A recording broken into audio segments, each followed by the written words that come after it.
Hola a todos. Me alegra ver que están disfrutando de las novelas que he subido. Si les gusta el contenido, los invito a suscribirse, darle like y comentar, que es muy importante.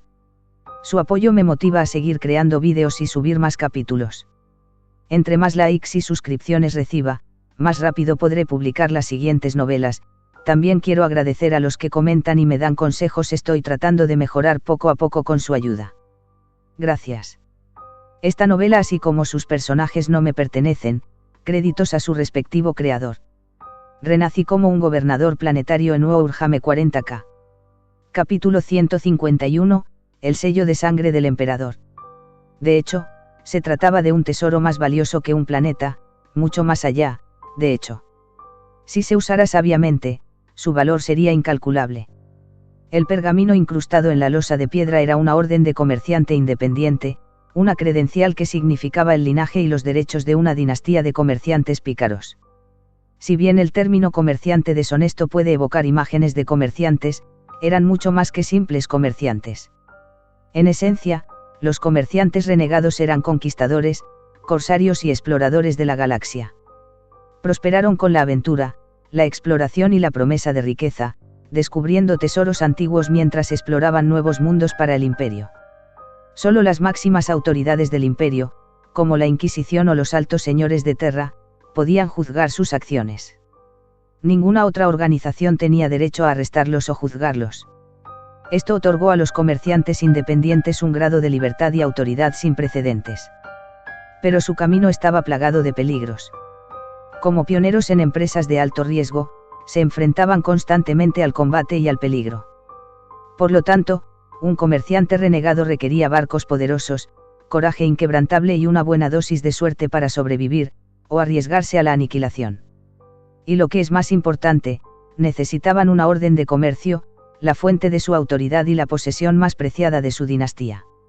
Las órdenes de comercio venían en varios grados, con un mayor poder otorgado por las autoridades superiores. Las firmadas por el propio emperador eran las más veneradas, y su valor trascendía la comprensión mortal. Estos comerciantes pícaros, conocidos como comerciantes pícaros de sangre, llevaban un aura cercana a la divinidad.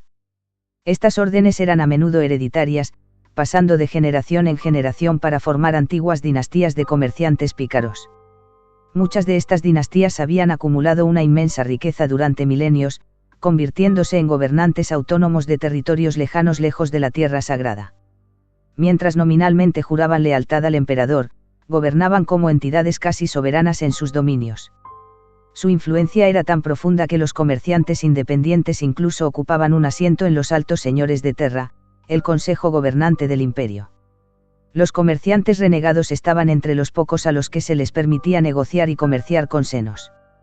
Sus misiones exploratorias a menudo difuminaban la línea entre el exterminio y la diplomacia, haciendo que sus barcos fueran notorios por traficar artefactos y tecnología alienígena.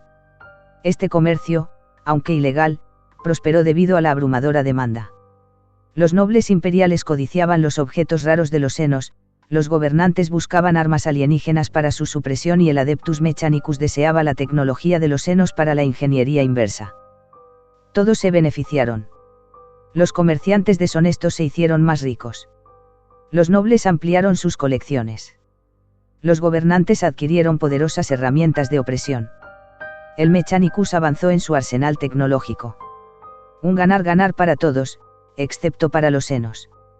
Dada su influencia y alianzas con las familias de navegantes, los comerciantes independientes eran casi intocables. Su papel como señores semiautónomos del imperio mostraba las contradicciones del imperio y el enorme poder que ejercían. Ahora, ante el Edén yacía una orden de comercio, antigua e inestimable, que llevaba la huella dactilar sellada con sangre del emperador. SZZZZ. Idan respiró hondo. Este era el tesoro con el que siempre había soñado. Con esta garantía, se abrieron innumerables oportunidades. Sus flotas podían navegar libremente por el imperio y más allá, explorando, comerciando e incluso realizando incursiones para acumular recursos. Su mente corría con planes. Establecer centros ocultos en el mercado negro dentro de las rutas de disformidad. Comerciando con artefactos y tecnologías raras bajo el radar. Construyendo alianzas con agentes deshonestos expertos en tecnología. Pero estas ambiciones requirieron tiempo para materializarse. Idan se acarició la barbilla, escudriñando la orden. Este pergamino no tiene precio, no solo por su autoridad, sino también por la sangre del emperador en él. La sangre, que contenía fragmentos del genoma divino del emperador, era una reliquia sagrada. Jugó con la idea de extraer una muestra para la investigación. ¿Y si los biologis pudieran replicar los rasgos genéticos del emperador? Quizás incluso mejorar a los guerreros del trueno con este linaje divino. Pero tales pensamientos rayaban en la herejía. Idan soltó una risita irónica. Esto es algo de lo que el obispo Doni nunca debe aprender, murmuró. La eclesiarquía reverenciaba al emperador hasta el punto de la obsesión, considerando sagrado cualquier artefacto vinculado a él. Para ellos, esta orden era la reliquia definitiva, digna de adoración diaria. De hecho, se sabía que algunos miembros de la eclesiarquía habían conspirado para tales warrants, incluso contra las empobrecidas dinastías de comerciantes pícaros. Incluso las fuerzas del caos codiciaban estas reliquias, buscando corromper su influencia para sus propios fines. En medio de estas cavilaciones, Idan recordó un detalle crítico. Las órdenes de comercio de alto nivel estaban vinculadas a un sofisticado sistema de identificación, incluida la verificación genética. Sin el linaje correspondiente, la orden era esencialmente inútil. Incluso las naves espíritus de las dinastías de los comerciantes independientes solo podían ser activadas por sus descendientes directos. Esto significaba que la incautación de una orden judicial no era suficiente. Había que controlar la línea de sangre asociada. Históricamente, las facciones que codiciaban tales órdenes secuestraban a familias enteras, integrando lentamente su linaje en el suyo propio a través de uniones forzadas. Afortunadamente, Idan no necesitó recurrir a medidas tan enrevesadas. Su capacidad para otorgar bendiciones genéticas podría eludir estas barreras. Sin embargo, se enfrentó a un problema acuciante: la orden llevaba el nombre de la dinastía Govendir-Outreidar. Había sido el comandante de la flota lo suficientemente tonto como para matar a todo el linaje después de robar la orden. ¿O es que el linaje Govendi ya había perecido? Sin ellos, nunca se podría realizar todo el potencial de la orden. Idan frunció el ceño. Esto podría complicarse. Capítulo 152, Los gemelos Govendi. Idan no podía quitarse de encima la sensación de inquietud en el pecho. Aún así, se aferró a una pizca de esperanza mientras recorría la bóveda. Razonó que el comandante de la flota, calculador como era, no sería tan tonto como para matar a individuos tan valiosos como los herederos de la familia Govendi. Para los invasores como él, el linaje de una dinastía de comerciantes renegados era tan valioso como su garantía de comercio. Sus instintos resultaron ser correctos. En una cámara oculta dentro de la bóveda, Idan encontró una cápsula de soporte vital. Rezando en silencio, instruyó a Webby. Revisa la vaina. Garantice la seguridad de los que están adentro antes de abrirlo. Webby se conectó a la cápsula y realizó un escaneo exhaustivo. Padre, el sistema de soporte vital es completamente funcional. Los dos individuos que están adentro están sanos y listos para ser despertados. No se trataba de una cápsula cualquiera, sino de un modelo de alta gama diseñado para mantener la vida en perfecta estasis durante largos periodos. Entonces despiértalos, ordenó Idan, con una anticipación que crecía en su pecho. Los tubos de nutrientes de la cápsula se retrajeron cuando las luces indicadoras se volvieron verdes. La cámara se abrió con un silbido, liberando una nube de niebla helada. Cuando la niebla se disipó, Idan vio a dos niños acostados adentro, un niño y una niña, aparentemente de unos 5 años. El chico se movió primero, gimiendo suavemente antes de volverse para ver a su hermana. ¿Estás bien, hermana? Hermano. La niña se frotó los ojos, agarrando la mano de su hermano mientras el miedo se apoderaba de su pequeño cuerpo. No tengas miedo. Te protegeré. El niño infló el pecho, recordando las enseñanzas de su padre sobre las responsabilidades de un hombre Govendi, proteger a su familia y a su hermana. Pero su valentía flaqueó cuando su hermana gritó. Se giró para ver que la había asustado y se quedó paralizado. Un par de siniestros ojos rojos les devolvieron la mirada, enmarcados por el aterrador rostro de una máscara grotesca. Monstruo. Te quedas atrás. Soy muy fuerte, tartamudeó el niño, temblando pero manteniéndose firme para proteger a su hermana. Vaya, no, no. No soy un monstruo, estoy aquí para ayudar. Idan retrocedió rápidamente, dándose cuenta demasiado tarde de que su máscara de gas experimental podría haber sido demasiado para los niños. La máscara, inspirada en diseños alienígenas, estaba destinada a intimidar a los enemigos y filtrar toxinas.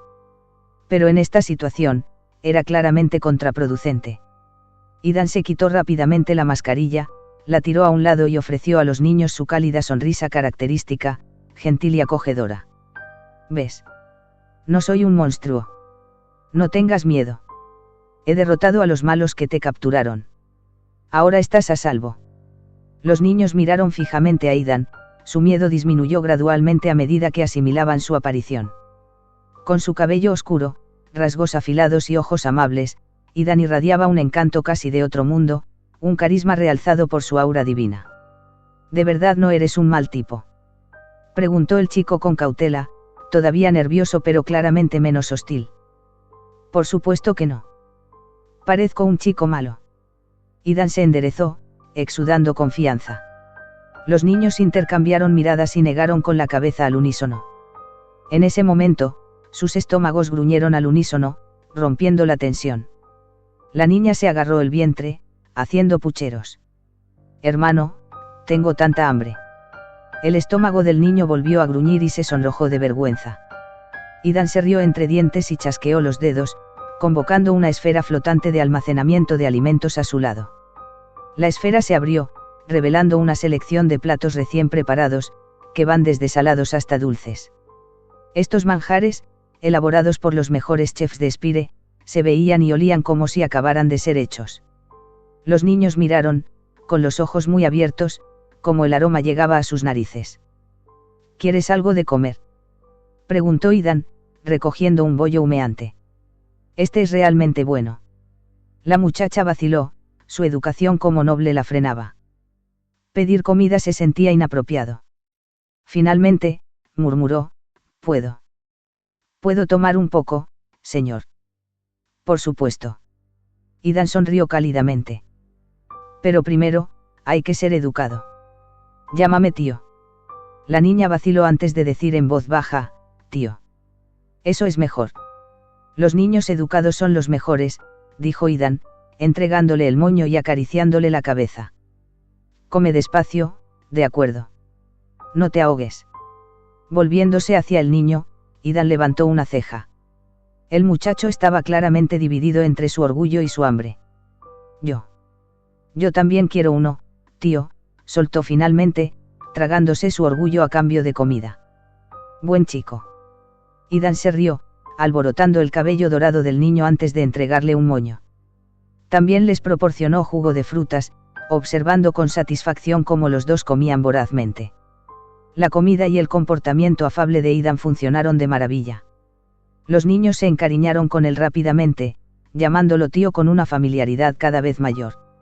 Al poco tiempo, Idan se enteró de su historia. De hecho, los niños eran los últimos herederos de la dinastía Govendi, una prominente familia de comerciantes pícaros. El niño se llamaba Saim Govendi y la niña era Milia Govendi. La historia de la familia Govendi se remonta a la Gran Cruzada, cuando el propio emperador les concedió su orden de comercio. Habían prosperado en la frontera, estableciendo un próspero reino de comerciantes renegados. Pero su ambición los llevó más allá de las peligrosas profundidades de la galaxia, mucho más allá de la ayuda imperial.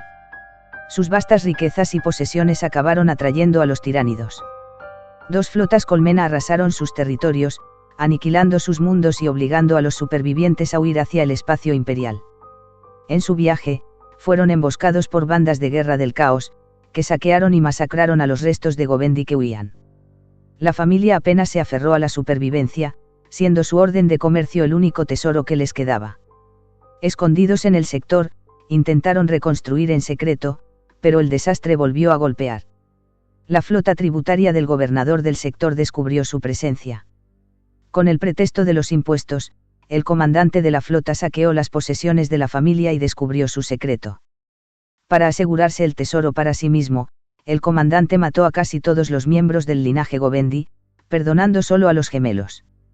Luego, los hermanos fueron colocados en estasis y escondidos en la bóveda.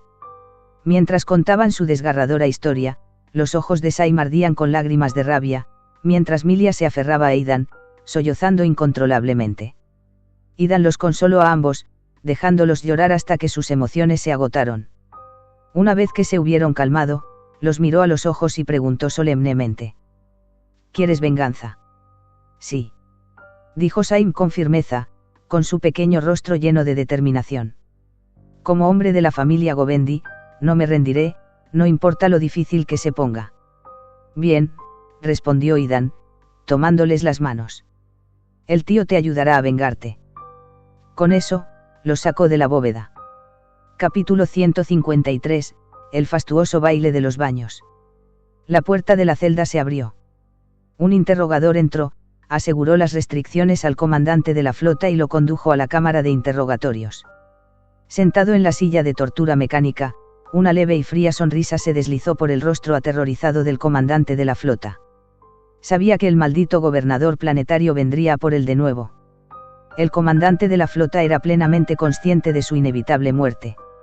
En tal situación, no esperaría ni permitiría que nadie pusiera sus manos en sus tesoros escondidos. Especialmente la preciosa licencia de comerciante que había robado minuciosamente después de masacrar a toda la familia Govindy. Por supuesto, en el proceso, había cometido ciertos actos indescriptibles contra las mujeres de la familia. Arremeter contra el noble linaje de los mercaderes imperiales había sido un placer sin igual. Después de saquear a la familia Govindy, orquestó un accidente aéreo accidental para silenciar a sus cómplices y quedarse con el tesoro. La idea de que el gobernador tuviera en sus manos el premio que tanto le costó ganar lo llenó de rabia. Por lo tanto, cuando el gobernador llegara, se vería obligado a revelar el código de acceso único de la bóveda, atrayendo al tonto a una trampa mortal. Este sería su último acto de venganza, asegurándose de morir sin remordimientos. Maldito tonto, murmuró en voz baja el comandante de la flota. Aidan entró en la cámara de interrogatorios enérgicamente, con tono impaciente. ¿Lo has pensado bien? Rápido, dime el código de acceso a la bóveda. El comandante de la flota pensó que el gobernador debía haber encontrado la bóveda. Poniendo una cara resuelta, respondió: a menos que me perdones, prefiero morir antes que decirte el código. Necesitaba actuar de manera convincente, disipando cualquier duda que pudiera tener el gobernador y empujándolo a la trampa.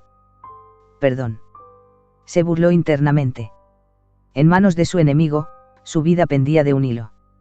Incluso si el gobernador le prometiera un indulto, probablemente lo incumpliría en un instante. Después de todo, durante la masacre de la familia Govindy, había prometido perdonar el linaje restante si entregaban la licencia. Todos murieron de todos modos. Aidan volvió a preguntar: ¿de verdad no vas a hablar? El comandante de la flota permaneció firme, sacudiendo la cabeza en silencio. Reprimió una sonrisa, listo para soportar un poco de tortura antes de revelar el secreto para que pareciera genuino. Suspiró: un hombre tan firme. Aidan suspiró profundamente y luego se volvió hacia el interrogador. Parece que no vamos a obtener nada de él. Mátalo. ¿Qué? La situación estaba lejos de lo que el comandante de la flota había anticipado. Al ver al interrogador levantar una pistola eléctrica de tortura, listo para apretar el gatillo, el comandante de la flota entró en pánico. Espera. Voy a hablar. El código de acceso especiales.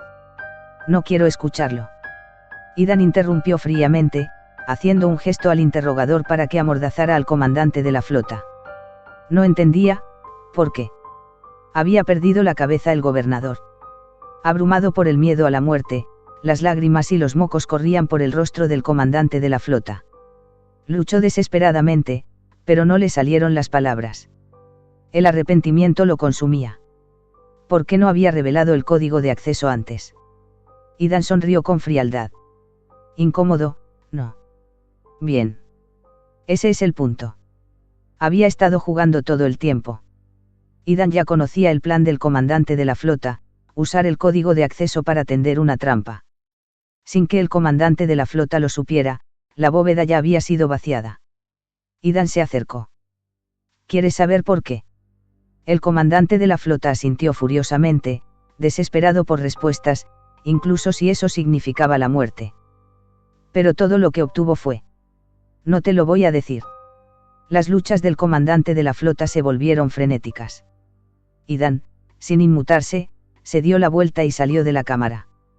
El interrogador inyectó un suero en el comandante de la flota, una droga diseñada para amplificar la agonía física y mental. Luego, conectaron la pistola eléctrica de tortura a la silla. Intensas corrientes recorrían su cuerpo, infligiéndole un dolor insoportable. El mayor tormento, sin embargo, era mental. Acribillado por un sinfín de arrepentimientos, curiosidad y desesperación, el comandante de la flota encontraría su fin consumido por estas emociones. ¿Por qué? Dime. Gritó internamente mientras la muerte se acercaba. Nunca obtendría una respuesta. Déjalo sufrir. Era lo que se merecía. Fuera de la sala de interrogatorios, Sain cubrió los ojos de su hermana, observando a su enemigo con odio. Finalmente, el comandante de la flota pereció de angustia, su cuerpo reducido a restos carbonizados. Vamos. Idan recogió a los hermanos y los sacó de la habitación. En el interior, los interrogadores continuaron interrogando a otros oficiales capturados. Esta operación había dejado como resultado casi 2 millones de prisioneros. Los oficiales con rango de teniente o superior serían ejecutados. Los soldados ordinarios y los miembros de la tripulación se distribuirían por todo el planeta para trabajar, contribuyendo a la construcción de URT. Dependiendo de su desempeño, eventualmente podrían obtener el estatus civil. 2 semanas después. En la mansión de la torre, una casa de baños ampliada y lujosa. La música de un DJ llenó el aire. La espada se levanta para saldar rencores, las mangas se rozan a la luz de la luna, el viento del oeste esparce pétalos, descansar sobre cuchillos y espadas no trae paz. En el escenario, las luces brillaban mientras un grupo de bellezas de primer nivel de varios planetas realizaba una danza enérgica. Ah, esta maldita pero familiar sensación. El Edén se estiraba perezosamente de satisfacción. Se quitó las gafas de sol, se sentó y bebió un sorbo de jugo de un vaso cercano. Desde que regresó del puerto espacial, había establecido el lote de bellezas de primer nivel de la nave de transporte de población. La mayoría fueron asignadas a la Orden de las Hermanas de Batalla bajo el liderazgo de los virtuosos mayas. El resto se unió a varios grupos dentro de la mansión de la torre, grupos de baile, personal de secretariado o equipos de sirvientas, para mantener sus operaciones. Al ver a los hipnotizantes bailarines, Idan no pudo evitar suspirar. Por el bien del imperio, soportaría en silencio esta carga. Capítulo 154, Los alegres pieles verdes. Un barco desconocido. El exterior del monstruoso buque de guerra era una amalgama de chatarra y pinchos, improvisados al azar como el sueño febril de un depósito de chatarra. Algunas partes del casco ni siquiera estaban soldadas, sino que se mantenían unidas por gruesos alambres de hierro. A medida que la nave de guerra aceleraba a través de la disformidad, se balanceaba violentamente en todas direcciones, como si fuera a desmoronarse en cualquier momento. Viajar a través de la disformidad en una nave así infundiría terror en cualquiera. Esto era similar a realizar acrobacias imprudentes frente a la muerte misma, con el riesgo de ser borrado por completo en cualquier momento. Sin embargo, los pasajeros a bordo de este grotesco barco no mostraron miedo. En cambio, gritaron alegremente, ¡Baag! Eran orcos, una de las especies más temibles de la galaxia. La nave estaba repleta de una banda de guerra orca, un desastre que ninguna civilización humana podría resistir fácilmente. Los orcos, a menudo llamados burlonamente pieles verdes, eran creaciones guerreras de los ancestrales. Su apariencia se asemejaba a la de bestias salvajes y humanoides, pero su verdadera naturaleza era la de un hongo psíquico altamente adaptativo. Los orcos eran extraordinariamente resistentes, con cuerpos que podían soportar lesiones mortales para los humanos, a menudo ignorándolas como meros arañazos. Lo que hacía únicos a los orcos era su naturaleza psíquica. Cada orco era un psíquico nato, pero su red psíquica funcionaba independientemente de la disformidad. En cambio, operaban en un campo Baag localizado, una forma de resonancia psíquica colectiva. Cuando suficientes orcos creían en algo, su poder psíquico colectivo podía manifestarlo en realidad. Este poder, apodado humorísticamente la fuerza reconozco, podía convertir lo absurdo en alcanzable. Por ejemplo, los orcos creían que ganar batallas los hacía más fuertes, mientras que los perdedores eran lamentables debiluchos. Esta creencia provocó un bucle de retroalimentación en su campo psíquico, permitiendo el crecimiento físico o incluso cambios evolutivos después de las victorias. Por el contrario, los orcos que sufrieran una derrota o no pudieran luchar se debilitarían y encogerían. Su mantra era simple: nacimos para luchar y ganar. La reproducción de los orcos era tan asombrosa como su fisiología. Los orcos adultos esparcen inconscientemente esporas a su alrededor. Estas esporas se convirtieron en colonias fúngicas masivas, incubando embriones orcos en vainas de raíces subterráneas. Una vez maduros, estos orcos se abrirían camino hacia la superficie, listos para la batalla. Esta reproducción basada en esporas significaba que los orcos eran casi imposibles de erradicar. Matar a uno a menudo llevaba a que brotaran muchos más en su lugar. Sin armas de alta temperatura para destruir las esporas, luchar contra los orcos a menudo resultaba en cuanto más matas, más crecen. A pesar de su comportamiento brutal, los orcos eran sorprendentemente astutos y poseían conocimientos tecnológicos avanzados. Los ancestrales habían codificado grandes cantidades de experiencia técnica en sus ancestros genéticos, lo que les permitía adaptarse y luchar contra los enemigos con cualquier nivel de tecnología. A medida que los orcos luchaban, aprendían y desbloqueaban continuamente nuevas capacidades tecnológicas. Su tecnología, por rudimentaria que fuera, era muy eficaz. Los Mechboys orcos podían improvisar maquinaria funcional usando chatarra y pura creencia, impulsados por la fuerza yo calculo. Por ejemplo, un orco armado con un garrote podría, con el tiempo, recoger piezas para crear armas de fuego, vehículos blindados o incluso enormes naves de guerra. Los Mechboys más brillantes podían construir satélites de batalla, enormes estaciones orbitales capaces de albergar ejércitos enteros y funcionar como armas de destrucción masiva. Para los orcos, la vida giraba en torno a la lucha. Veían la muerte no como una tragedia, sino como una parte natural de su violenta existencia. Su filosofía era simple: pelea más, haz crecer a más chicos y construye Dacca más grande. El estilo de vida de los orcos era un ciclo interminable de batallas, saqueos y celebraciones de sus victorias. Para otras especies, sin embargo, eran un apocalipsis de piel verde. Cuando veías un solo piel verde, era probable que hubiera miles más cerca. La única opción viable era huir, o pedir refuerzos al imperio. Si ni siquiera la armada imperial podía hacer frente a la amenaza, un exterminatus podría ser la única solución, si aún había tiempo. En la disformidad. A bordo de la nave de guerra orca Kull Krusa, de 10 kilómetros de eslora. Un imponente orco, de más de 3 metros de altura, estaba de pie junto a una ventana de observación. Vestido con una armadura exoesquelética de gran tamaño, este era Big Claura, el jefe de guerra de la tribu. El más grande, el más malo y el más verde de todos. En cuanto al nombre Big Cla, era un tributo a la enorme garra amarilla de su armadura, manchada de sangre, un arma capaz de atravesar la armadura de Terminator. Esta arma icónica fue creada por un equipo de Mechboys bajo el mando de Ura. Después de haber devastado un planeta agrícola tras su ascensión, Ura no estaba satisfecho con un Baag tan a pequeña escala. Buscó batallas más grandes.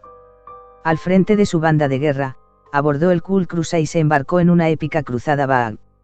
Ura entrecerró los ojos, no por pensamiento, sino porque los vientos de la disformidad eran fuertes. Así es, el Kull Krusa no estaba sellado. La ventana de observación carecía de vidrio protector de aleación. Incluso con un campo gélido y escudos en su lugar, las tormentas de energía se filtraron. Cerca de allí, un grupo de Gretchin se escabulló hacia adelante, temblando mientras llevaban un gran mapa. Uno de ellos chilló cuando una ráfaga de viento lo arrastró hacia las turbinas de energía del barco, convirtiéndolo en papilla. Los demás siguieron adelante, más aterrorizados por Ura que por la tormenta. Finalmente, lo alcanzaron, dejando el mapa a sus pies. Ura lo agarró y pateó a la Gretchin. Miró el mapa con los ojos entrecerrados, un caótico lío de garabatos y marcadores del sistema estelar en pergamino. «Baag», rugió Ura, frustrada. «Ve a pelear allí». Golpeó con un dedo un punto al azar, perforando el mapa, y se lo entregó a un Mechboy. El Mechboy le echó un vistazo, se lo arrojó al Gretchin y se fue al timón. No importaba si entendían el mapa. La fuerza del yo creo los guiaría. Si alguien pudiera descifrar el mapa, vería el objetivo elegido por Ura, el sector Goliath. alarmantemente cerca de Urt. Para Urt, esto significó un desastre. El Kul Krusa viró bruscamente, acelerándose hacia su destino. Capítulo 155, la gran expedición de los Pieles Verdes. A bordo de la nave de guerra Orca. Demasiado lento. Demasiado lento. El barco tiene que ir más rápido. Sentado en el trono del puente, el jefe de guerra Big Claura rugió con impaciencia. Estaba ansioso por llegar a su destino, el sector Goliath, donde se encontraba Urt. Mientras Ura desahogaba su frustración, el Skig a sus pies ladró al unísono. El Skig, una criatura sin pelo, parecida a un perro con piel carmesí, gruñó, su boca de gran tamaño rociaba saliva corrosiva que chisporroteaba al contacto con el suelo. Ninguno de los orcos prestó atención a los vapores ácidos. Debajo del trono, el Mechboy asintió con entusiasmo. Jefe, haré que el barco vaya rápido. Este buque de guerra era el orgullo y la alegría del Mechboy. No importaba lo absurdas que fueran las ideas del jefe de guerra, el Mechboy podía hacerlas realidad. El Mechboy regresó al enorme taller mecánico a bordo de la nave. Para los ojos humanos, el taller se asemejaba a un depósito de chatarra en expansión, con enormes montones de chatarra y piezas desechadas. Pero para el Mechboy, era un paraíso de inspiración. Las armas y artilugios de los orcos boys nacieron aquí, improvisados a partir de estos montones de chatarra. Para los orcos, adquirir o mejorar armas no era gratis, requería TF. TF, dientes orcos, eran su moneda. Para obtener más TF, un orco simplemente tenía que pelear, noquear a otro orco y saquear sus dientes. Cerca de un montón de chatarra, dos Mechboys estaban enzarzados en una ruidosa pelea, rodeados de orcos que los vitoreaban. Enredadera. Es más es la cara. A por el TF. De vez en cuando, un astuto orco saltaba a la refriega, dando un golpe astuto a ambos luchadores antes de retirarse entre la multitud, fingiendo inocencia. Hoy. Es un git astuto. A por mí. El astuto orco fue rápidamente descubierto e inmovilizado por ambos combatientes, que lo golpearon sin piedad hasta que su TF se dispersó por el suelo.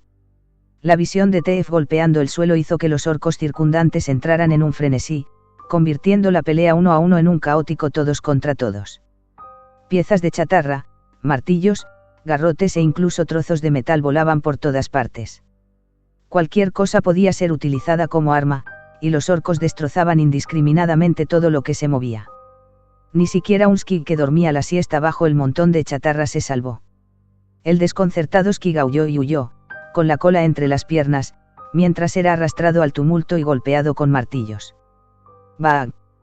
El imponente Mechboy rugió, adentrándose en el caos y golpeando al Mechboy más ruidoso con una llave inglesa. Hoy, Jagips. De vuelta al trabajo. Los orcos se dispersaron a regañadientes, su entusiasmo disminuyó, y regresaron a sus puestos con el ánimo bajo, parecidos a trabajadores que se esfuerzan por hacer horas extras interminables. El Mechboy se sentó, rascándose la cabeza. ¿Cómo podía hacer que los motores fueran más rápidos cuando ya estaban funcionando a su máxima capacidad? Aumentar la velocidad de una nave disforme no era tarea fácil. Pero ningún desafío era demasiado grande para el Mechboy. Después de pensarlo un momento, llegó la inspiración. De vuelta al trabajo. El Mechboy bramó, convocando a los Mechboys para que hurgaran en los montones de chatarra en busca de piezas. Juntos, montaron un enorme caldero mecánico. Al inspeccionar el caldero, el Mechboy le dio unos cuantos golpes sólidos con su llave inglesa y asintió con aprobación. Lo haré. De acuerdo con la lógica orca, si un Mechboy decía que funcionaba, funcionaba. El caldero mecánico arrojaba humo negro mientras se encendía, zumbando suavemente. El Mechboy ordenó a los demás que arrojaran varios materiales al caldero, iniciando una reacción química. El líquido del interior comenzó a burbujear y a revolverse. El Mechboy removió el brebaje con una larga llave inglesa, murmurando para sí mismo. Rojo, necesito más rojo. Tiene que ser más rojo que la sangre. Bajo su dirección, el líquido se volvió de un rojo vibrante, casi cegador, la pintura más roja que se pueda imaginar. Satisfecho, el Mechboy declaró que su último avance técnico había sido un éxito. Esta pintura roja impulsada por Baag aumentaría la velocidad de la nave en un 30%.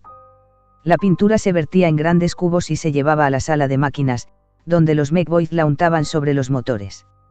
Daredar, da fasta. A medida que los motores se cubrían con la pintura roja brillante, su rendimiento aumentaba, empujando al buque de guerra a velocidades sin precedentes. El Cool Crusa se disparó a través de la disformidad a una velocidad vertiginosa, ahora capaz de alcanzar el sector Goliath incluso antes. Para Urt, esto significó un desastre. Esta banda de guerra orca se originó en un mundo agrícola de baja tecnología, pero sus encuentros con civilizaciones avanzadas les permitieron asimilar rápidamente nuevas tecnologías. Con el tiempo, podrían volverse lo suficientemente poderosos como para rivalizar incluso con tiránidos o demonios del caos. Si esta banda de guerra llegara al sector Goliath, su implacable reproducción y adaptación tecnológica podría llevar a la aniquilación total del cúmulo estelar. De vuelta en el puente, el jefe de guerra Big Claura sintió la aceleración de la nave y dejó escapar un rugido de euforia. «¡Bah! Vamos a darles un buen golpe». Los otros orcos se hicieron eco de su grito, sus cantos de guerra hicieron temblar la nave. «¡Bah! ¡Bah!». Mientras tanto, en la sala de máquinas, dos Mechboys notaron los restos de pintura roja.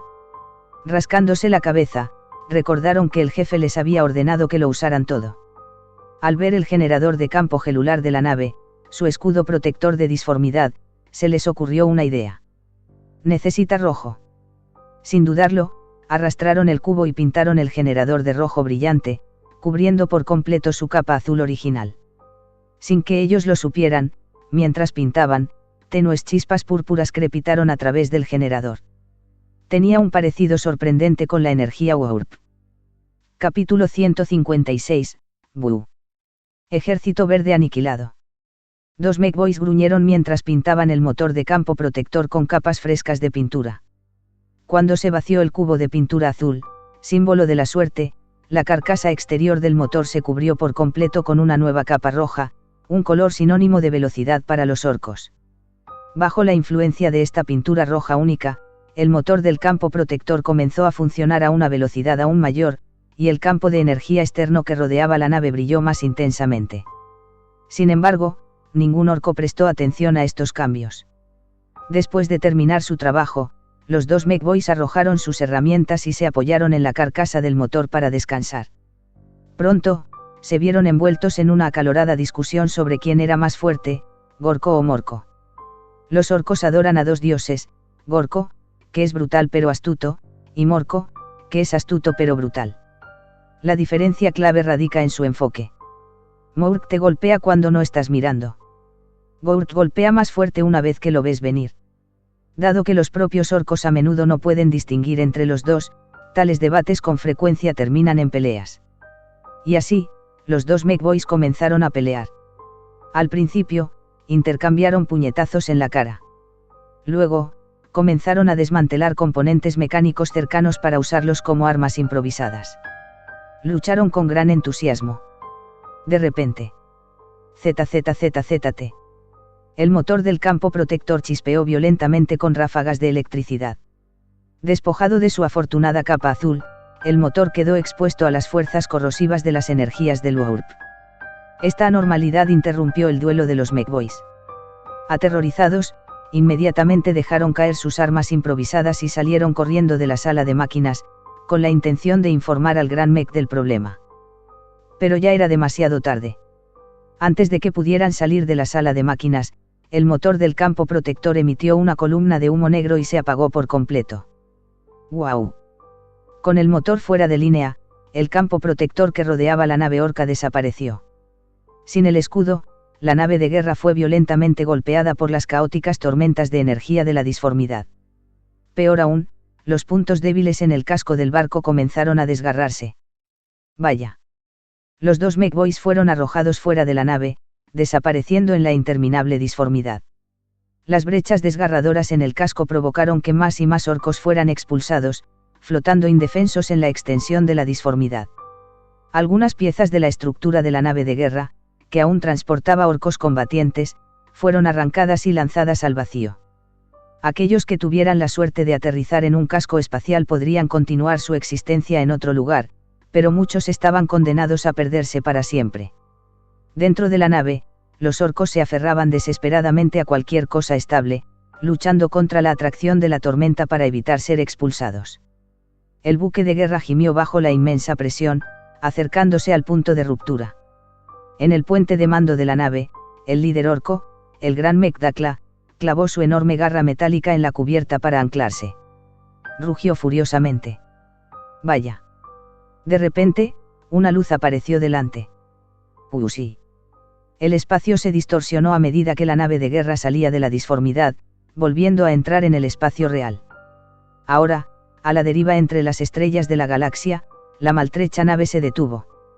Esto indicaba que la flota orca había llegado a su destino, el sistema Goliath, el mismo día en que las fuerzas de Urt se enfrentaron a la flota de impuestos. Una vez que la nave se estabilizó, el gran Mek Dakla se levantó de su trono y caminó hacia la ventana de observación, contemplando la extensión estrellada. Con emoción, declaró: «Estamos aquí».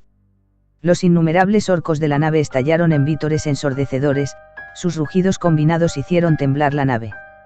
Pronto, sus sondas detectaron un mundo civilizado cercano, Urt. En medio de las frenéticas celebraciones de los orcos, Dakla dio su orden. «Laz, destroza todo ahí abajo». «Bag». La flota orca se preparó para desatar la destrucción sobre los débiles humanos de abajo. Pero en el momento siguiente. «Bag».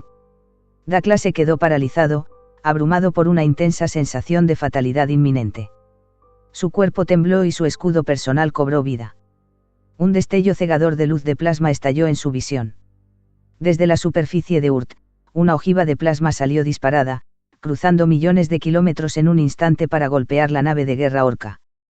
Normalmente, los escudos azules de la suerte de las naves de guerra orcas podían mitigar incluso los ataques más feroces o desviarlos por completo. Pero este barco había perdido su escudo. Auge. Acompañada de una brillante luz de plasma azul, la ojiva se encendió como una estrella en miniatura. El calor inimaginable vaporizó todo lo que se encontraba dentro del radio de la explosión, distorsionando ligeramente el espacio mismo.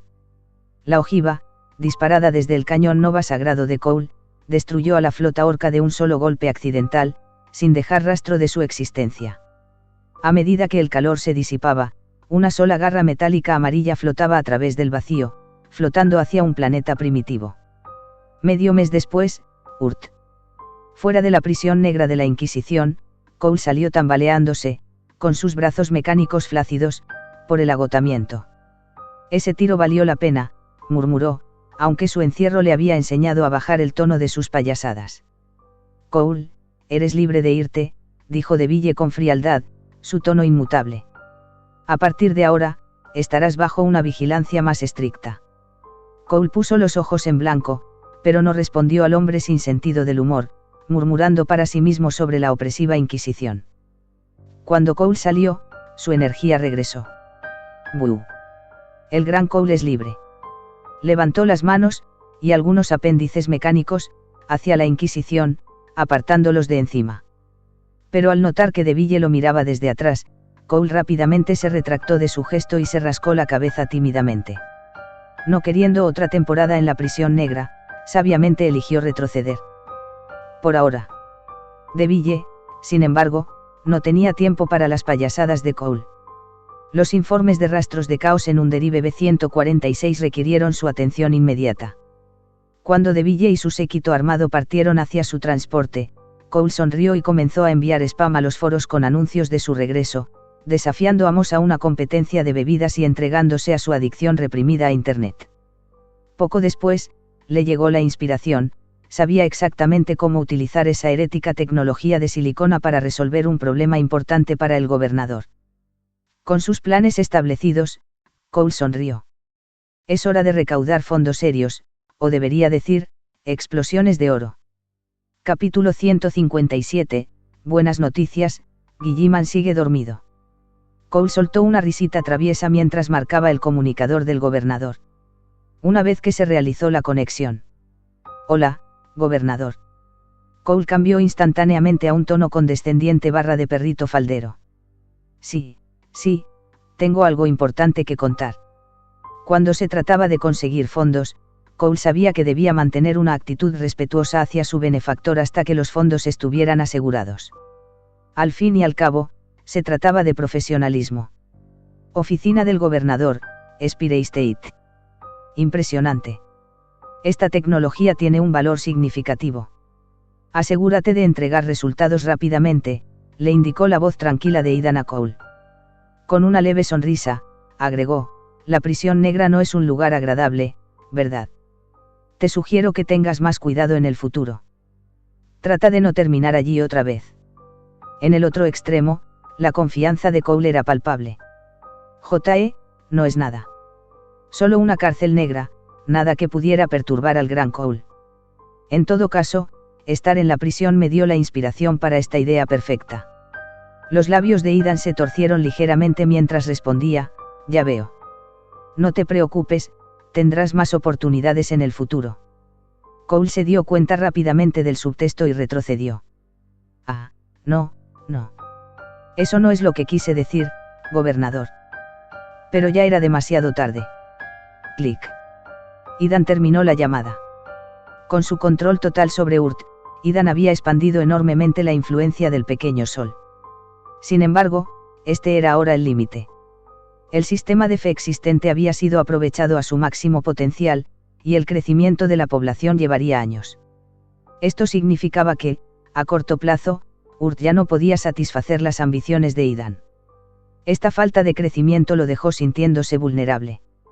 En las últimas semanas, Ethan había hecho varias incursiones en la disformidad, en busca de información sobre el estado actual de la galaxia. Antes de llegar a este mundo, Ethan había sido simplemente un general de la nube, con un conocimiento limitado de la línea de tiempo detallada de la era de la Gran Grieta. Las tormentas disformes habían aislado a Urt de los canales externos de información. Todo lo que Ethan sabía era que Urt yacía en el lado oscuro del Imperio. Más allá de eso, estaba ciego. Para garantizar su seguridad y planificar sus próximos movimientos, Ethan necesitaba determinar su posición en la línea de tiempo y el estado de la galaxia. Después de gastar una cantidad significativa de energía de esperanza, finalmente obtuvo información fragmentada de la disformidad. Eran los primeros días de la Gran Grieta. La cruzada Indomitus, liderada por el regente Guilliman para reclamar los sectores oscuros del Imperio, aún no había comenzado. A partir de esto, Ethan dedujo que el gran primarca, el 13º hijo del emperador, permanecía en éxtasis dentro del santuario de Macragge, el mundo santuario. Guilliman había estado dormido durante 10.000 años sin signos de despertar, todavía. Esto, desde la perspectiva de Ethan, era una buena noticia. Significaba que tenía una breve ventana para fortalecer su poder. Cuando Guilliman finalmente despertó y empuñó la espada flamígera de su cruzada, la galaxia descendería al caos. Los primarcas caídos, las fuerzas del caos y las amenazas se nos surgirían con mayor intensidad. Los fuegos de la guerra consumirían la galaxia, incluso arrastrando a los propios dioses del caos a la refriega. Se perderían innumerables vidas y se destruirían mundos enteros. En su estado actual, Ethan apenas podría sobrevivir a las secuelas de tales conflictos, y mucho menos prosperar. Para tener una oportunidad en el campo de batalla galáctico, necesitaba hacerse más fuerte, antes de que el caos lo envolviera todo. Ding. Llegó la solicitud de financiación de Cole. Sin dudarlo, Ethan lo aprobó a través de su consola mecánica. El concepto de Cole de tecnología de disfraz basada en silicio presentó una solución prometedora a los desafíos clave. Esta innovación podría mejorar significativamente las capacidades de Ron y reforzar el desarrollo del Little Sun. El crecimiento del poder basado en la fe dependía de dos caminos. Expansión de la población planetaria. Expandir la influencia territorial conquistando e integrando más mundos. Ambos requerían tiempo y un progreso constante. Ron imaginó un tercer camino. Enviando seguidores fanáticos para infiltrarse en otros mundos y difundir su fe. Esta fe estaría ligada al culto del emperador, asegurando la viabilidad dentro del imperio. La estrategia consistía en aprovechar a los peregrinos que veneraban al emperador, pero también difundían historias de un salvador profetizado, una figura hecha a la medida de la imagen del Edén. La historia del salvador elegido por el emperador iría ganando terreno poco a poco, generando fe y enriqueciendo al pequeño sol. Además, Ethan podía interceptar parte de la fe del emperador, empoderándose aún más. El plan requería fanáticos que fueran devotamente leales al emperador, pero que también adoraran a Ethan como un santo o una deidad. Los Eredar, con sus mentes enredadas en colmenas, eran candidatos ideales. Casi todos ellos ya eran fervientes seguidores de Ron. Gracias a su resistencia de mente colmena, podían operar bajo una presión extrema sin traicionar ninguna información. Sin embargo, su apariencia física representaba un obstáculo importante. Las sutiles crestas craneales de los Eredar los marcaban como no humanos, haciéndolos conspicuos en las sociedades dominadas por los humanos. La tecnología de disfraces basada en silicona de Cole prometía una solución. Al integrar nanosilicio en su carne, los Eredar podrían enmascarar completamente sus anormalidades físicas. Incluso los escáneres avanzados no podrían detectar las modificaciones. En casos de amenaza extrema, los nanocitos podrían autodestruirse, destruyendo sus cuerpos y rastros genéticos. Este mecanismo de autodestrucción no dejaría ninguna evidencia, similar a un milagro divino. Además, a través de la red colmena, Idan podía monitorear las actividades de los Eredar, incluso ver el mundo a través de sus ojos. Con un mayor gasto de energía de esperanza, podría poseer temporalmente sus cuerpos. Disfrazados de peregrinos o misioneros, los Eredar podían infiltrarse en innumerables mundos, difundiendo la fe en la narrativa del Salvador del Edén. La eclesiarquía de Urt ayudaría a legitimar sus credenciales. Idan anticipó que esta operación expandiría rápidamente la influencia del pequeño sol a través del espacio real, generando una vasta energía de fe. Una vez que Cole completara su investigación, la primera oleada de fanáticos Eredar disfrazados sería enviada a Matira, la capital del sector. Se infiltrarían en las clases bajas de Matira, difundiendo el mito del Salvador y sentando las bases para la futura dominación. Ding. Llegó otro correo electrónico, lo que provocó que Idan frunciera el ceño mientras leía su contenido. Capítulo 158, el plan decenal de Urt. El correo electrónico era de Cole. Solicitó trasladar su taller de Mechanicus de la colmena superior a una instalación más grande en una nueva ubicación. El plan requería una enorme cantidad de recursos.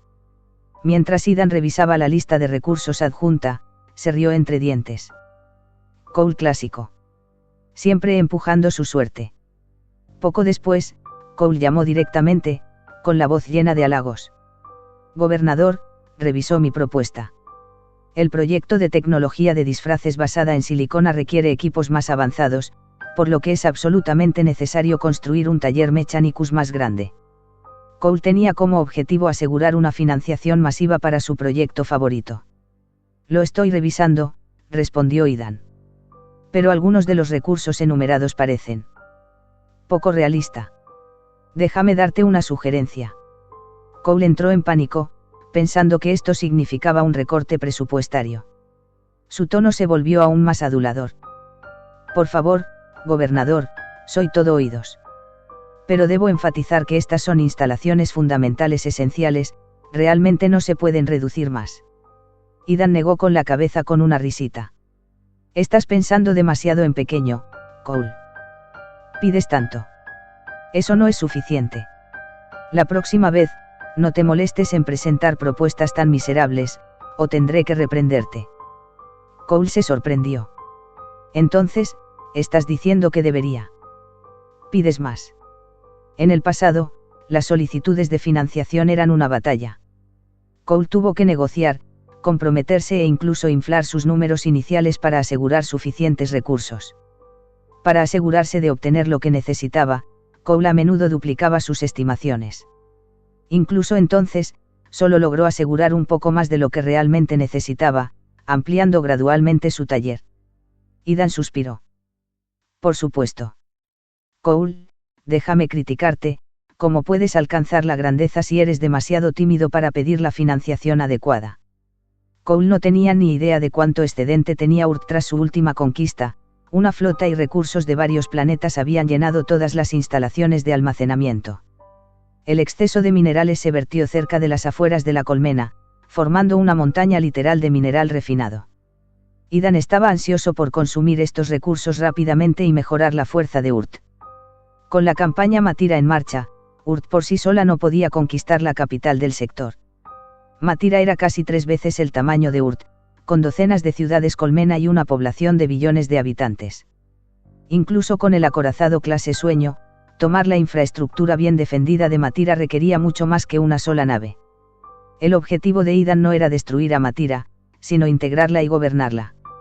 Para lograr esto, necesitaba una poderosa armada, un ejército terrestre y un capítulo de Adeptus Astartes completamente operativo.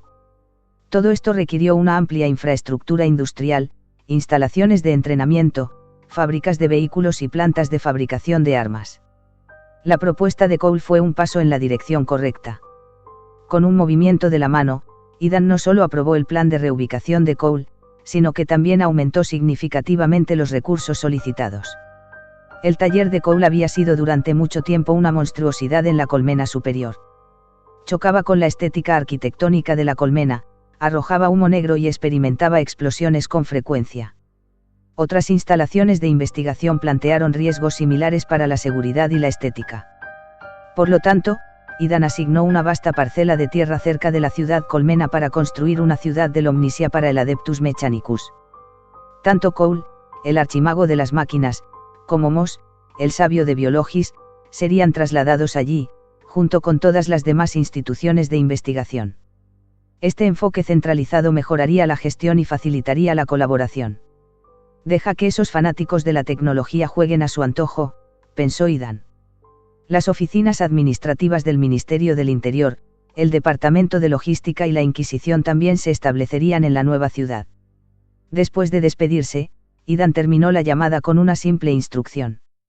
La aprobación está hecha. Maneja los detalles con Valle. Cole miró fijamente la solicitud de recursos aprobada, sintiendo una punzada de arrepentimiento. Si lo hubiera sabido, habría pedido más. Curioso, revisó la propuesta aprobada por Moss. Las instalaciones de Biologis Avant eran varias veces más grandes que el taller planeado por Cole, situado justo al lado. El centro de la ciudad del Omnisia se dividiría en dos zonas, una para la investigación biológica y genética, y la otra para la ingeniería mecánica. Saber que la instalación de Moss sería más alta, más grande y más prominente que la suya propia hirió profundamente a Cole.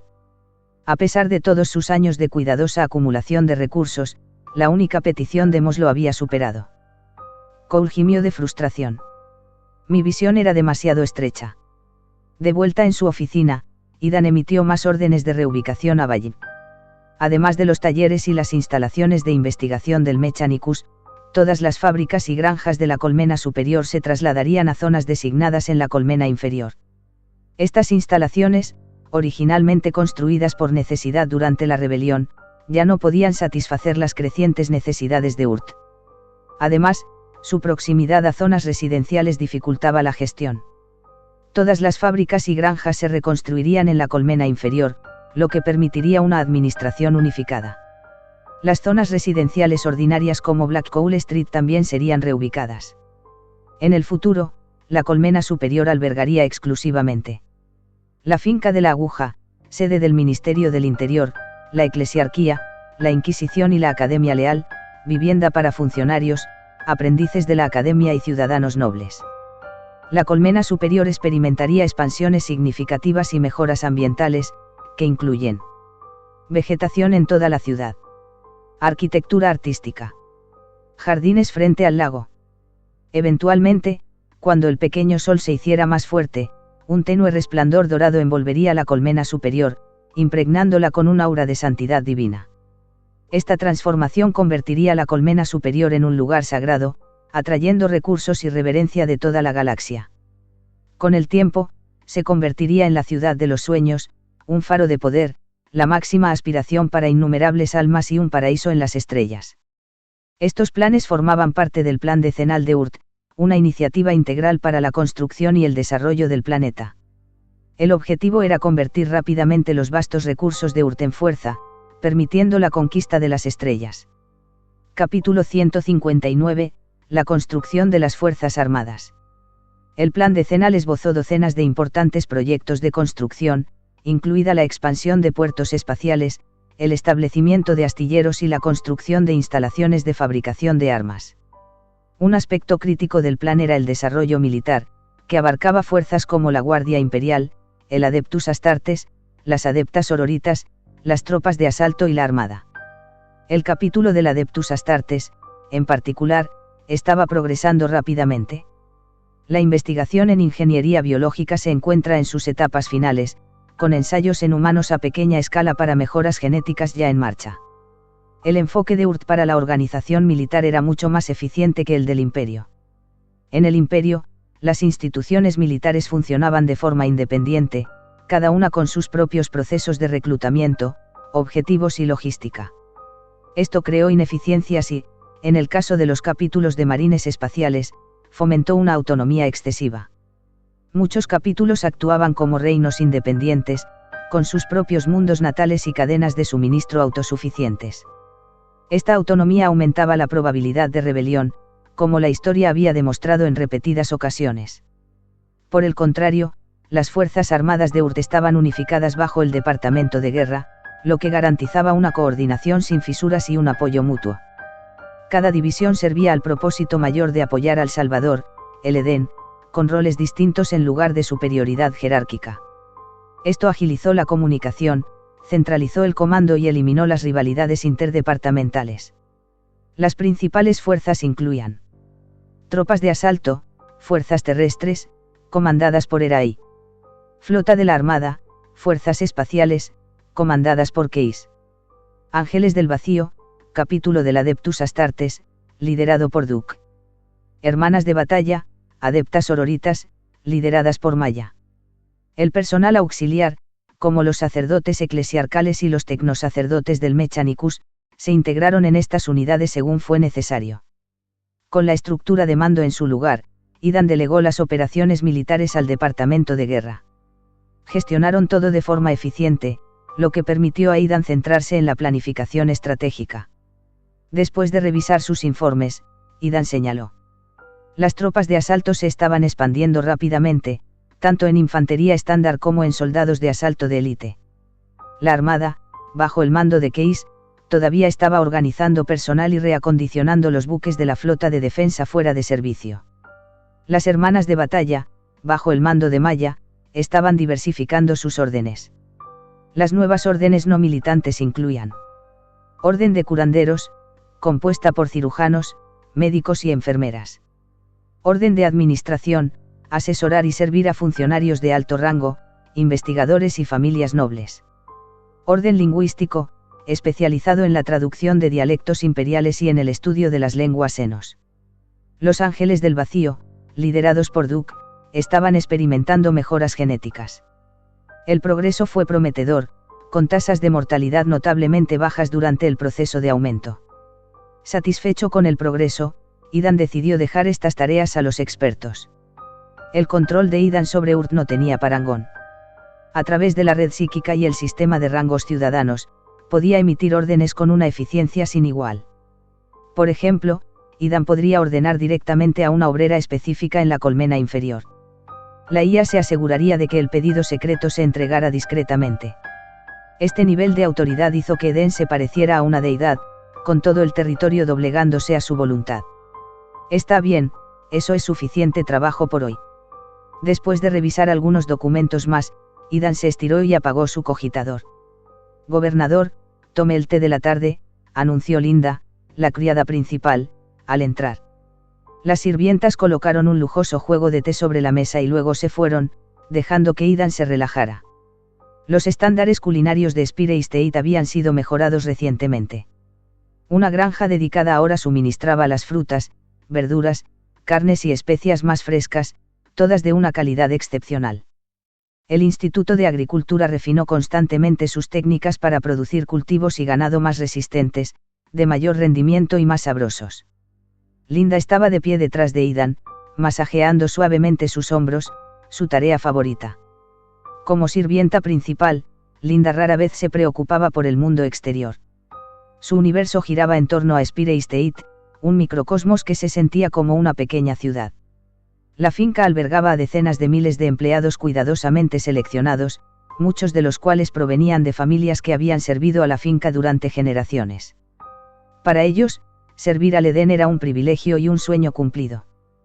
¿Cómo es la presión?, preguntó Linda en voz baja. Perfecto, respondió Idan, saboreando el masaje. Las mejoras físicas de Idan eran sutiles, conservando la forma humana y permitiendo la amplificación psíquica temporal durante el combate.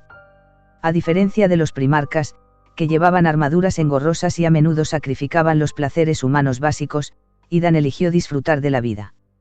No podía imaginar soportar la incomodidad de estar sentado en una oficina mientras estaba vestido con una pesada armadura de placas. Después de años de conflicto implacable, Urt finalmente disfrutaba de un periodo de estabilidad. Idan no veía nada malo en permitirse un lujo bien merecido. Mientras saboreaba un bocado de helado de bayas, un pensamiento cruzó su mente: el emperador. El emperador, eternamente atado al trono de oro, soportó un tormento sin fin. ¡Qué tragedia!, murmuró Idan, con los ojos empañados.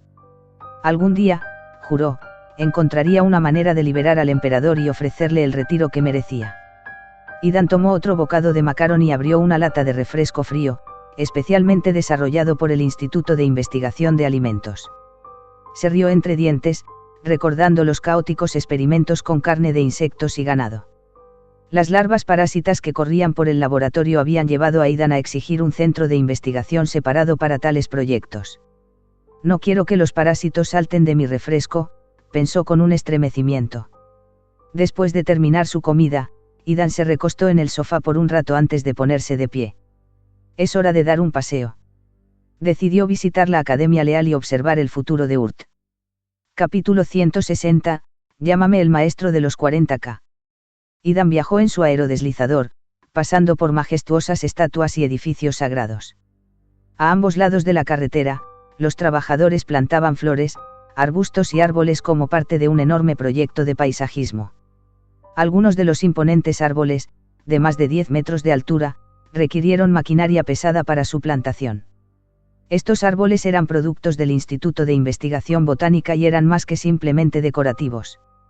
El instituto había aprovechado la energía del pequeño sol a través de conductos especializados, utilizándola para cultivar plantas e incluso infundirles sus propiedades únicas. Estas plantas exhibieron una leve resistencia a la contaminación, un testimonio de las primeras etapas de su investigación. Cuando Idan se enteró por primera vez de estos acontecimientos, se asombró. Nunca había imaginado que la energía del pequeño sol pudiera tener efectos tan transformadores. Las implicaciones para la agricultura fueron enormes, mayor resiliencia y mayores rendimientos. Sin embargo, el desarrollo de cultivos relacionados todavía estaba en progreso. Idan solo podía esperar el éxito en un futuro cercano. No pudo evitar imaginar sus futuros títulos. Dios de la fertilidad y el crecimiento, Señor de la vida. Verdaderamente, él era un salvador, un sol dorado en la disformidad. Debido a los altos costos, el primer lote de plantas especiales se plantó exclusivamente dentro de Spire State.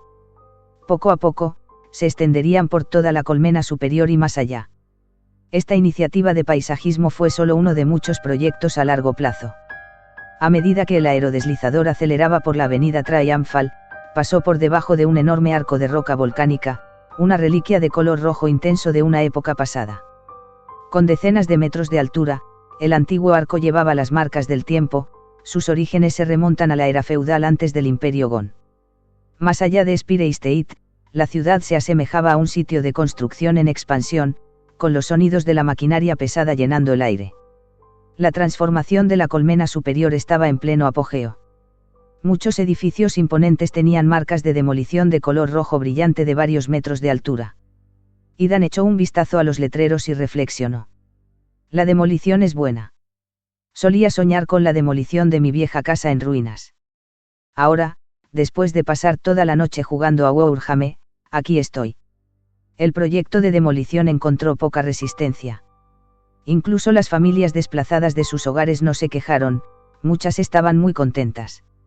Estas familias recibieron una compensación sustancial en créditos, suficiente para aliviar sus luchas durante décadas. Algunos de ellos ascenderían a la condición de ciudadanos mucho antes que los trabajadores ordinarios, asegurando un mejor futuro para sus descendientes. Si bien es posible que algún día recuerden haber vivido en la futura tierra sagrada de la colmena superior, por ahora, celebraban la oportunidad de un nuevo comienzo. Hace 15 años, la gran catástrofe y el caos habían creado oportunidades sin precedentes para la movilidad social. Innumerables refugiados de la colmena inferior habían entrado en la colmena superior, muchos de los cuales se convirtieron en la columna vertebral del reino. Erai, comandante de las tropas de asalto, fue un buen ejemplo. Erai, que había sido un residente de la colmena inferior, se había convertido en una de las figuras más influyentes de Urt. Después de la demolición, la mayoría de los ciudadanos regresarían a la colmena inferior, reclamando sus lugares originales en la sociedad. Arriba, los escudos del vacío brillaban de vez en cuando con energía. Los rayos de las lanzas del vacío atravesaron los cielos y golpearon a objetivos invisibles en el vacío. Las tripulaciones del Adeptus Mechanicus estaban construyendo y afinando el sistema de defensa, sentando las bases para un conjunto defensivo de múltiples capas. Tomemos esa ruta, instruyó Idan, señalando una zona de demolición. El aerodeslizador giró hacia un barrio de chabolas donde los trabajadores desmantelaron las estructuras con la ayuda de maquinaria. Al mirar el sitio familiar, Idan se sintió abrumado por la emoción. Su primera inspección del territorio, acompañado por Bayib, lo había traído aquí. En aquel entonces, la gente vivía en extrema pobreza y hambre. Muchos no podían permitirse ni una sola comida de almidón de cadáver al día, y a menudo morían de hambre en las calles. Sus ojos solo contenían desesperación, entumecimiento, miedo e incluso odio. Idan había sido testigo de cómo la gente se desplomaba de hambre, sus cuerpos eran arrastrados por soldados logísticos con armaduras negras para ser procesados para la extracción de humedad y bioproteínas.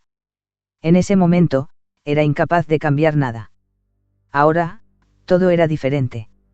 Los trabajadores se detuvieron momentáneamente para echar un vistazo al aerodeslizador dorado del gobernador. Reprimieron su emoción, ofreciendo breves saludos llenos de reverencia y esperanza antes de reanudar sus tareas. De acuerdo con el manual de trabajo, se permitía a las personas saludar al único exaltado bajo ciertas circunstancias, pero se desalentaban las interrupciones prolongadas. La verdadera gratitud y respeto se demostraban a través del trabajo duro y el cumplimiento de los deberes. La diligencia de los trabajadores reflejaba una nueva esperanza. Ya no pasaban hambre y podían mantener a sus familias mediante el trabajo honesto. Sabían que décadas de arduo trabajo podrían elevarlos a la categoría de ciudadanos, otorgando acceso a mejores recursos. Al trabajar aún más duro, podrían asegurar un futuro mejor para sus hijos. Entre ellos había prisioneros de guerra sin ciudadanía. Estas personas trabajaron con un entusiasmo sin igual, sabiendo que el éxito en su labor les otorgaría la ciudadanía. Cuando la gente creía que sus esfuerzos serían recompensados, se sentían excepcionalmente motivados, especialmente en el brutal crisol de la galaxia. Idan sonrió con satisfacción. He construido una sociedad en la que los salarios se pagan a tiempo y las horas extras siempre se compensan. Gracias a la red psíquica, toda la nómina se rastreó y distribuyó al instante. Los salarios atrasados o impagados eran cosa del pasado. Aparte de Eden, nadie podía interferir con este sistema.